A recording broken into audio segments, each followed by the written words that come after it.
जय माता दी। जय माँ कामाख्या। कामाख्ये वरदे देवी नीलव्रत वासिनी तम देवी जगत माता योनि मुद्रे नमस्तुते। कामाख्ये काम संपन्ने कामेश्वरी हर प्रिय काम नाम देही में नित्यम कामेश्वरी नमस्तुते। प्रश्न ये है कि क्या भूख से कोई बच्चा मर गया तो क्या उसकी आत्मा अतृप्त आत्मा होगी? बिल्कुल सत्य बात है। बहुत से बच्चे भूख से मर जाते हैं, दब करके मर जाते हैं। कोई बच्चा पानी की टंकी में अंदर चला जाता है, टंकी के अंदर डूब करके मर जाता है। कुछ बच्चे गादी तकिए रजई जहां रखे रहते हैं वहां से वो गिर जाते हैं और उनके ऊपर गिर जाते हैं तो वो उठ नहीं पाते और दब करके मर जाते हैं। ऐसे केसेस भी देखे गए हैं। और कोई बच्चा भूख से मर गया, यानी कि किसी कोठी के अंदर वो ऑटोमेटिक बंद हो गया, किसी पलंग की पेटी के अंदर बंद हो सकता है। कई बार हुआ, ये भी सुनने में आया है कि जब गेहूं की कोठी खाली थी, उस गेहूं की कोठी में बच्चा उतरा खेल खेल में और ऊपर से ढक्कन लग गया तो बच्चा बाहर नहीं आ पाए, तो भूख के मारे प्यासे वो मर गया।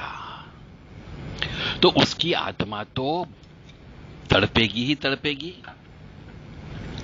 वो अतृप्त आत्मा के रूप में माना जाएगा क्योंकि तड़प तड़प करके मरा है। और ऐसे बच्चे की आत्मा यदि किसी के ऊपर लग जाती है तो वो भयंकर तकलीफ दे होती है। तरह तरीके का भोजन खाती है, तड़पाती है। इसलिए यदि कोई बालक, कोई बच्चा भूख से मर गया तड़प करके तो वो अतृप्त होता है और अतृप्त आत्मा हमेशा कष्ट प्रदान करती है। इनका उपाय भी है कि मनुष्य को रोजाना स्नान करना चाहिए, शुद्ध स्वच्छ वस्त्र पहनना चाहिए, अशुद्ध अवस्था में पूजा पाठ नहीं करना चाहिए, स्त्रियों को बाल खुले करके नहीं निकलना चाहिए, स्त्रियों को पीपल के वृक्ष के नीचे, वट वृक्ष के नीचे, कांटे वाले वृक्ष के नीचे, पुलिया के ऊपर, तिराहे पर, चौराहे पर, किसी भी पेड़ की झाड़ी के झुरमुट में बैठ करके पेशाब नहीं करना चाहिए।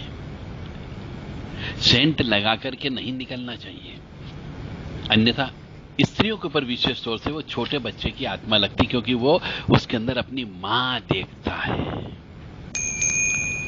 और वो उसके ऊपर लग जाता है और जिससे उस स्त्री की कोख बंध जाती है।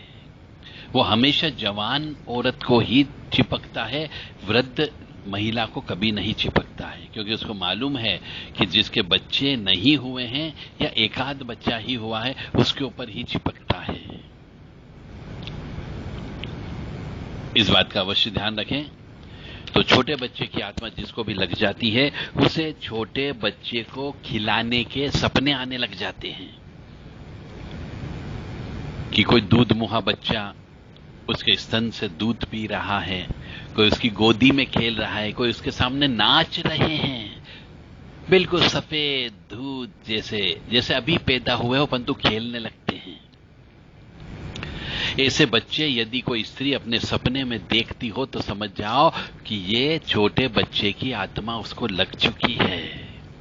और यदि उसके बच्चे पैदा नहीं हुए हों तो मान के चले अब बच्चे पैदा नहीं होंगे, जिसको हम कोख बंधना भी बोलते हैं। तो कोई भी जिसके यहां बच्चे पैदा नहीं हो रहे हो, कोख बंध चुकी हो, बच्चे गर्भ में आते अपन गिर जाते हैं, तो ऐसी माता बहनें देव राधा ट्रस्ट से व्हाट्सएप के माध्यम से संपर्क कर सकती हैं। 9893128047 7649862712। यह कार्य उनका तभी संपन्न होगा जब उन्हें वास्तव में छोटे बच्चे के सपने आते हो और बच्चे पैदा नहीं हो रहे हो, तो निश्चित तौर से उनके यहां बच्चे पैदा होना प्रारंभ हो जाएंगे। इसकी पूजा होती है, विधान होता है। अब आप कहेंगे वो पूजा बता दो, हम कर लेंगे। तो ये पूजा कुछ स्पेशलिस्ट डॉक्टर की पूजा होती है। अब आपने तो डॉक्टर की पढ़ाई नहीं की, यानी तंत्र की पढ़ाई नहीं की है, तो जब आपने तंत्र की पढ़ाई नहीं की, तंत्र आपने सीखा नहीं है, तंत्र के लिए साधना नहीं की है, तो आप वो इलाज नहीं कर सकते। हम बता देंगे तो भी नहीं हो पाएगा। इसके लिए शक्ति का आह्वान करना पड़ता है, जो इस चीज को काटने का काम करती है। इसीलिए जिस किसी भी परिवार में जो हमने कहा वैसी घटना घटित होती हो, छोटे बच्चे सपने में नजर आते हो आए दिन, और बच्चा गर्भ में तो आता है, गर्भ तो ठहरता है, परंतु महीने, 2 महीने, 3 महीने के अंदर गर्भ गिर जाता हो, तो आप निश्चित तौर से समझिए कि कलवा वीर यानी छोटे बच्चे की आत्मा लग चुकी है, या कोई भेजा जा सकता है, या फिर आपकी गलती की वजह से लग सकता है। महिलाएं स्वयं भी बहुत सारी गलतियां करती है, फिर इल्जाम वो दूसरों पे लगाते हैं, अपने भाई बंधु पर इल्जाम लगाते हैं, तांत्रिक लोगों को बदनाम करते हैं कि उस तांत्रिक ने कर दिया होगा। इसलिए मेरा आपसे विनम्र निवेदन है कि पहले आप अपने आप को सुधारो। अब कैसे सुधारना? अब जो लग चुकी है वो तो लग गई, पर आगे भविष्य में और लोगों को न लगे, इसलिए आप बता सकते हो कि स्त्रियों को बाल खुले करके नहीं निकलना है। ठीक है, मान लिया फैशन का दौर है। इस फैशन के दौर में जब आप खूबसूरत नहीं दिखोगे तब कौन देखेगा आपकी तरफ? तो आपको बाल भी कटवाना पड़ते हैं, बाल खुले भी रखवाना पड़ते हैं, घुंघराले बाल भी करवाना पड़ते हैं, सेंट भी लगाना पड़ता है, क्रीम पाउडर लिपस्टिक भी लगाना पड़ती है। यही आपके लिए नुकसान का कारण होता है, और इसी की वजह से वो बच्चे की आत्मा अपनी मां समझ करके खूबसूरत स्त्री के ऊपर चिपक जाता है, स्वतः चिपक जाता है, और फिर आप इल्जाम लगाते हैं अपने भाई बंधुओं के ऊपर कि वो नहीं चाहते कि हमारे यहां बच्चा हो, वो नहीं चाहते कि हमारे यहां वंश वृद्धि हो। गलती खुद ने की है, ये कंफर्म है, तभी ये चीजें चिपकती, अन्यथा नहीं चिपकती है। और जिस स्त्री का गर्भ बार बार गिरता हो, तो छोटे बच्चे की आत्मा उसके ऊपर चिपकती, जिसका पंचम भाव जो पुत्र पुत्री का भाव होता है, उस पुत्र पुत्री के भाव के ऊपर यदि राहु बैठ जाए, मंगल बैठ जाए या सूर्य बैठ जाए, तो पहला गर्भ जो भी होगा वो गिरता ही गिरता है। और पिछले जन्म के यदि पाप कर्म हो, पिछले जन्म में यदि उस स्त्री ने अपने गर्भ के अंदर बच्चे को मरवाया हो, तो वो बच्चे की आत्मा जो गर्भ में आ चुकी थी परंतु उसको आपने मरवा दिया, वो आत्मा भी इस जन्म में आपको पकड़ लेती है और आपको बांझ बना देती है। आपके गर्भ में बच्चे ही नहीं आते हैं।